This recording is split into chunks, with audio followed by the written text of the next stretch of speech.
Hello, सभी को नमस्कार।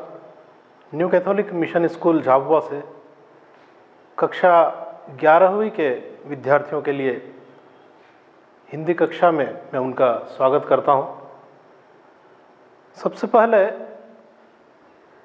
10वीं कक्षा की सफलता के लिए मैं आप सभी को बधाई देता हूं।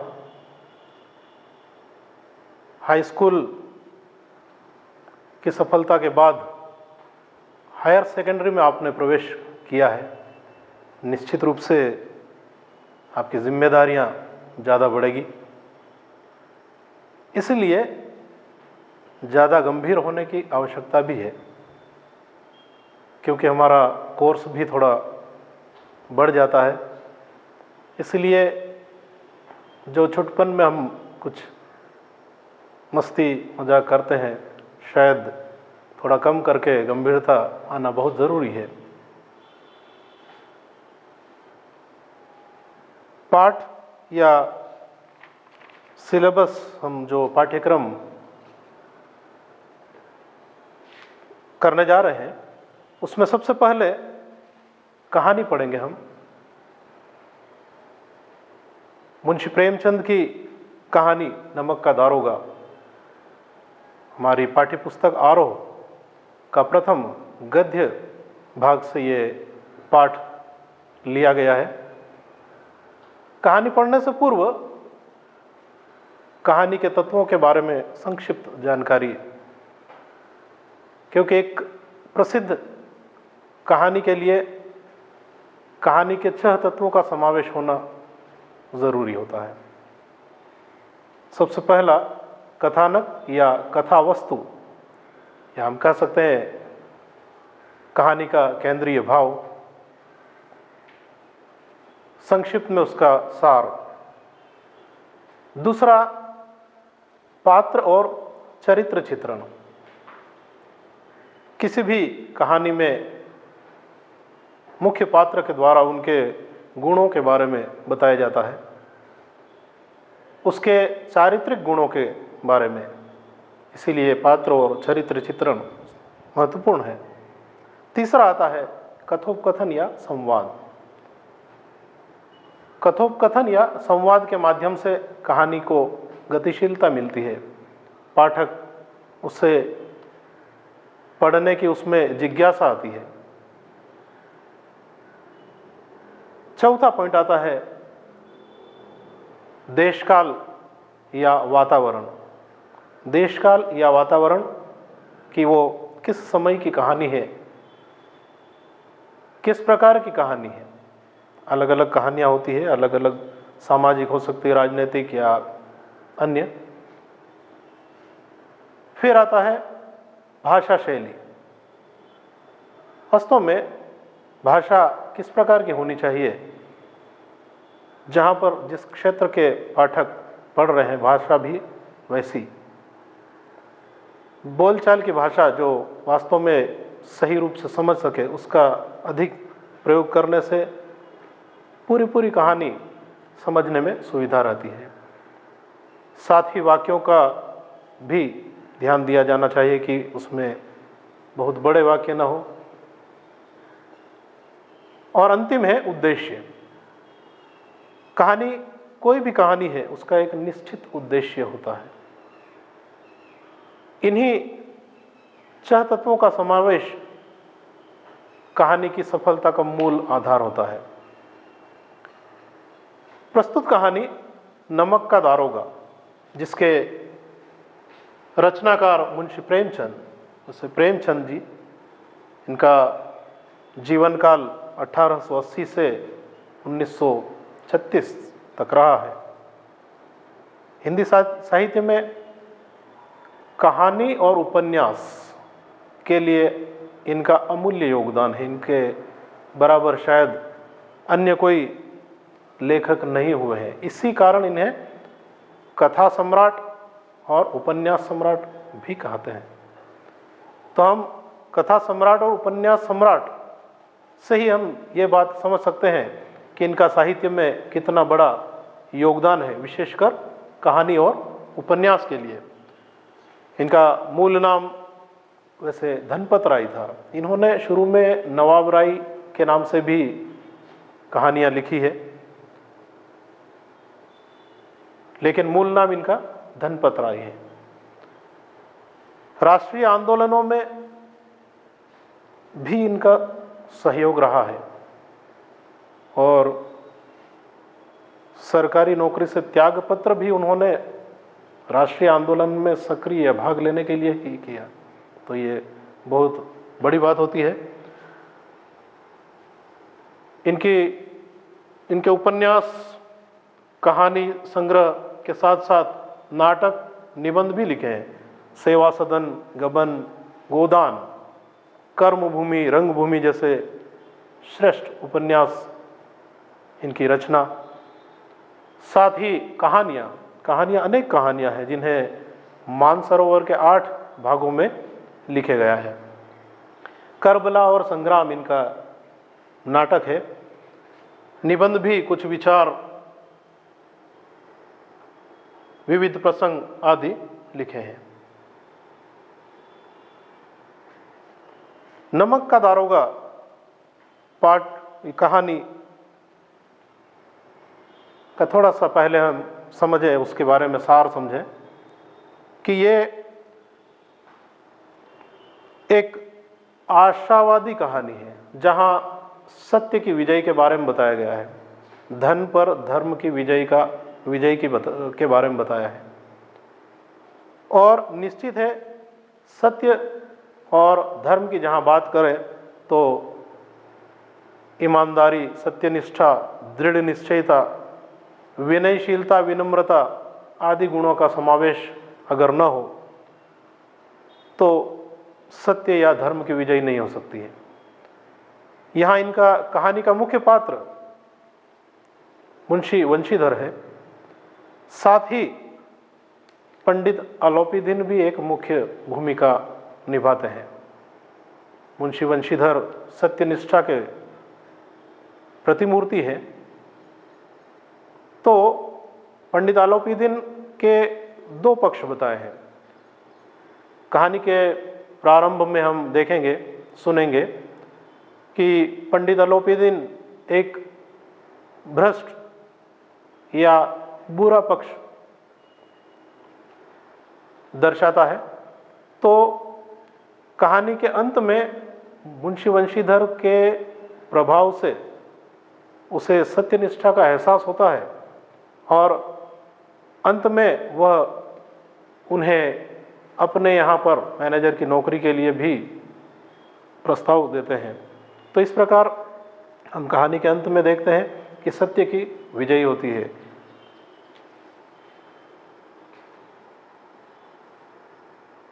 कहानी में विभिन्न पॉइंट के आधार पर हम कहानी को पढ़ते हैं। सबसे पहले नमक दारोगा पद की प्रतिष्ठा, जैसा कहानी का नाम है नमक का दारोगा। ब्रिटिश शासकों के द्वारा नमक पर कर जब लगा दिया गया तब नमक पालन करने के लिए नया विभाग ही बना दिया था। चूंकि टैक्स लगाने के लिए, कर लगाने के बाद चोरी छिपे नमक का व्यवसाय बढ़ गया और जहाँ पर चोरी छिपे अगर होता है तो निश्चित रूप से वहाँ पर भ्रष्टाचार, रिश्वतखोरी पनप जाता है। यहाँ पर भी नमक का दारोगा पद के लिए अनेक, जैसे यहाँ पर कहानी में हम पढ़ते हैं कि वकील और पटवारी तक नौकरी छोड़कर नमक के दारोगा पद के लिए उत्सुक, लालायित रहते थे, क्योंकि उसमें ऊपरी कमाई, आजकल ऊपरी कमाई से हम समझ सकते हैं रिश्वतखोरी ज़्यादा मिलती है, ज़्यादा रिश्वत, ज़्यादा ऊपरी आमदनी मिल जाती है और इसीलिए अच्छी नौकरी करने वाले भी इस पद की ओर लालायित रहते हैं। तो इस प्रकार शुरू में मुंशी प्रेमचंद जी ने नमक का दारोगा पद की प्रतिष्ठा बताई। दूसरा पॉइंट हम देखते हैं मुंशी वंशीधर का दारोगा बनना। जो हमारा मुख्य पात्र है, नमक का दारोगा मुंशीधर, मुंशी वंशीधर का परिवार सामान्य है।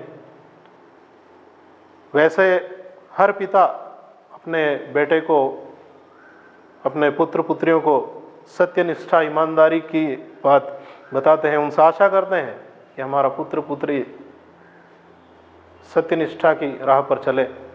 लेकिन कहीं कहीं थोड़ी बात उल्टी भी होती है, विपरीत भी होती है। इस कहानी में यहाँ पर मुंशी वंशीधर के पिता उन्हें रिश्वतखोरी करने के लिए लालच देते हैं।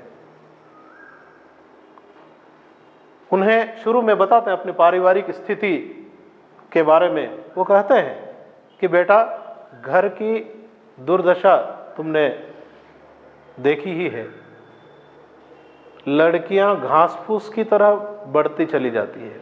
यहाँ इस पॉइंट में बताया यहाँ कि लड़कियां है वह घास फूस की तरह बढ़ती जा रही है। लड़कियों के बारे में यहाँ उस समय की मानसिकता बताई कि किस प्रकार एक पिता लड़कियों के बारे में, जो उनका शायद दहेज देने के बारे में ही बात होती है, वो कहते भी हैं, समाज में भी कहा गया है कि लड़कियां जल्दी बढ़ती हैं। तो जल्दी बढ़ने का कारण वही है कि पिता उसके दहेज को कहाँ तक इकट्ठा कर पाया है। शायद यही बात उन्होंने इस वाक्य के माध्यम से बताने की कोशिश की, लड़कियां हैं कि वह घास फूस की तरह बढ़ती चली जा रही है। तो इसलिए दहेज इकट्ठा करने के लिए पैसा चाहिए, और पैसा एकदम कहाँ से मिलेगा। इसीलिए कहते हैं आगे कि मैं तो कगार का वृक्ष हूं, मैं तो कगार का वृक्ष हो रहा हूं, न मालूम कब गिर पड़ूं। कगार का वृक्ष होना, नदी के किनारे यदि बाढ़ आएगी, किनारे का वृक्ष ढह जाता है, उसी प्रकार जीवन भी जवानी के बाद बुढ़ापा और समाप्त।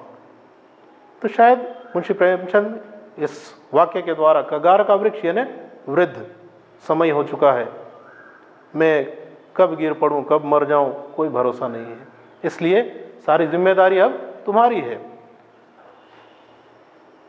इसलिए वह नौकरी करने के लिए उन्हें कहते हैं, भेजते हैं, और साथ ही रिश्वतखोरीता के बारे में भी बताते हैं। थोड़ी बात कहते हैं, नौकरी पद पर ध्यान मत देना, नौकरी के ओहदे पर ध्यान मत देना, यह तो पीर का मजार है।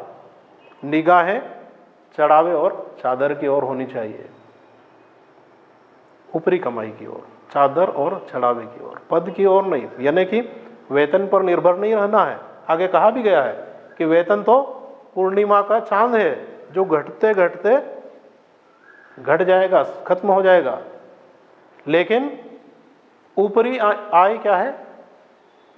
बहता हुआ स्रोत है, जो निरंतर बहता रहता है। इस प्रकार एक लालच देने की बात बताई है एक पिता के द्वारा, जो ऐसा नहीं होना चाहिए। लेकिन इन वाक्यों को देखो कितने बढ़िया ढंग से लिखे हैं। क्या कहते हैं? कुछ ऐसा काम ढूंढो कि जहां ऊपरी इनकम हो, ऊपरी आय हो, क्योंकि मासिक वेतन पूर्णमासी के चांद, पूर्णमासी का चांद 15 दिन, शुक्ल पक्ष और अमावस्या 15-15 पखवाड़े का रहता है। चंद्रमा निकलता है, पूर्णिमा होती है, और फिर धीरे धीरे घट कर अमावस्या की ओर यह चांद खत्म होता है। वैसे ही वेतन पूर्णिमा का चांद बताया है, जो बहुत कम समय में 15 दिन बाद खत्म हो जाएगा शायद। लेकिन बहता हुआ स्रोत निरंतर बहता है, स्रोत यानी झरना निरंतर बहता रहता, आता रहता है पानी। इसीलिए ऊपरी कमाई की ओर ध्यान देना। आगे उन्हें आगे कहता भी है कि ऊपरी आमदनी तो ईश्वर देता है, इसी में उसकी बरकत है। वेतन तो मनुष्य देता है, लेकिन ऊपरी आय ईश्वर देता है। वास्तव में आज के समय में अगर हम देखें तो बहुत कुछ परिस्थितियां यही है, भ्रष्टाचार और रिश्वतखोरी का। लेकिन ऐसे समय में नमक का दारोगा इसीलिए प्रासंगिकता लाती है ये कहानी कि हम में सत्यनिष्ठा ईमानदारी होनी चाहिए, नहीं तो फिर चारों ओर भ्रष्टाचार और रिश्वतखोरीता का बोलबाला हो जाएगा। खैर, मुंशी वंशीधर की कर्तव्य निष्ठा के बारे में बताते हैं आगे कहानी। मुंशी वंशीधर भी अपनी परिस्थितियां देखकर नौकरी के लिए निकलते हैं और संयोग से नमक का दारोगा पद उन्हें मिल जाता है। सत्यनिष्ठा और ईमानदारी से कार्य करते हुए 6 महीने में वह उनके अफसरों का बहुत चहेता बन जाता है। उनके कार्य से सबको मोहित कर लिया उन्होंने। उनकी सत्यनिष्ठा की बात पंडित अलोपीदीन के बारे में जब बात करेंगे तभी जाहिर होती है, क्योंकि सत्य कब हमें प्राप्त होता है? जब झूठ मालूम हो। और यहाँ पंडित आलोपीदीन के बारे में जैसे मैंने बताया कि पहला पक्ष उसका भ्रष्ट है, लेकिन बाद का पक्ष उज्जवल है। यहाँ मुंशी वंशीधर 6 महीने के बाद एक दिन अचानक यमुना नदी के किनारे पुल पर से रात्रि में जब जाड़े के दिन थे, ठंड के दिन थे, ऐसे समय में जो चौकीदार, जो रक्षक थे, वे नशे में लिप्त पड़े थे। उनका ध्यान ये था शायद कि ठंड में इधर से कोई भी नहीं गुजरेगा। लेकिन मुंशी वंशीधर अर्धरात्रि में जब गड़गड़ाहट, गाड़ियों की गड़गड़ाहट की आवाज़ सुनते हैं तो उनकी नींद खुलती है और देखते हैं कि यमुना के पुल से गाड़ियां कुछ गुजर रही है। उन्हें शंका होती है और शंका का समाधान के लिए वह जाते हैं, गाड़ियां रुकवाते हैं। गाड़ियों पर नमक लदा होता है, जैसे कि पूर्व में बताया कि किस प्रकार उस पर टैक्स लगाया होता है, नमक पर टैक्स लगाया गया था, इसलिए चोरी छिपे इसका व्यापार बढ़ रहा था। मुंशी वंशीधर के द्वारा जब गाड़ियां रोकी गई तो पता चला कि ये पंडित आलोपीदीन की गाड़ियां हैं। दातागंज के बहुत विशिष्ट सेठ, जो कि अपने धन या धनवान होने की बात करते हैं, कि उनका ये सोच थी कि मैं हर चीज़ लक्ष्मी से ले सकता हूँ, लक्ष्मी उसके लिए सब कुछ है। हर किसी को वह लक्ष्मी का गुलाम मानता है। जब उन्हें खबर मिलती है कि हमारी गाड़ियाँ रोक दी तो बड़े शान से उतर कर जाते हैं। उन्हें बिल्कुल ये लगता है कि सामान्य सी बात है, दारोगा को मैं कुछ रिश्वत दूंगा तो निश्चित रूप से बात खत्म हो जाएगी, क्योंकि ऐसे पद के लिए बहुत सारे ऊपरी आय ही लेने के लिए तैयार रहते हैं। लेकिन मुंशी वंशीधर को जब 40,000 तक रुपया देने की बात कही, उसके बाद भी वो नहीं माने। उस समय की बात है, 40,000 आज के समय में हम बहुत बड़ी रकम, बहुत बड़ा रुपया कह सकते हैं। 40,000 रुपये तक रिश्वत देने के बाद 10,000 से शुरुआत की उन्होंने। कम से कम धीरे धीरे पहले चापलूसी भरी बातें की, फिर धीरे धीरे रिश्वतखोरीता की ओर बात बढ़ाई। लेकिन मुंशी वंशीधर सत्यनिष्ठा, ईमानदारी की प्रतिमूर्ति थे। वे अपनी ईमानदारी से नहीं डिगे और उन्होंने पंडित आलोपीदीन को गिरफ्तार करने का हुक्म दिया। पंडित आलोपीदीन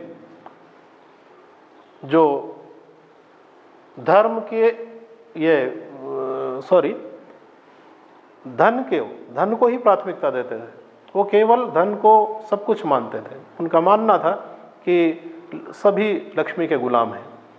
लेकिन जब उन्हें गिरफ्तार किया, रिश्वत लेने से जब वंशीधर ने मना कर दिया और गिरफ्तारी की, तब उन्हें बहुत चोट लगी, धक्का लगा। आगे हम देखते हैं पंडित आलोपीदीन के प्रति पक्षपातपूर्ण न्याय। आज भी हम देख रहे हैं, आज भी बहुत सारे स्तर पर हम देखते हैं कि जहां इस प्रकार की बातें होती है, निश्चित रूप से रिश्वत या भ्रष्टाचार करके इंसान बच निकलते हैं, क्योंकि उनके पास धन दौलत होती है। पंडित आलोपीदीन भी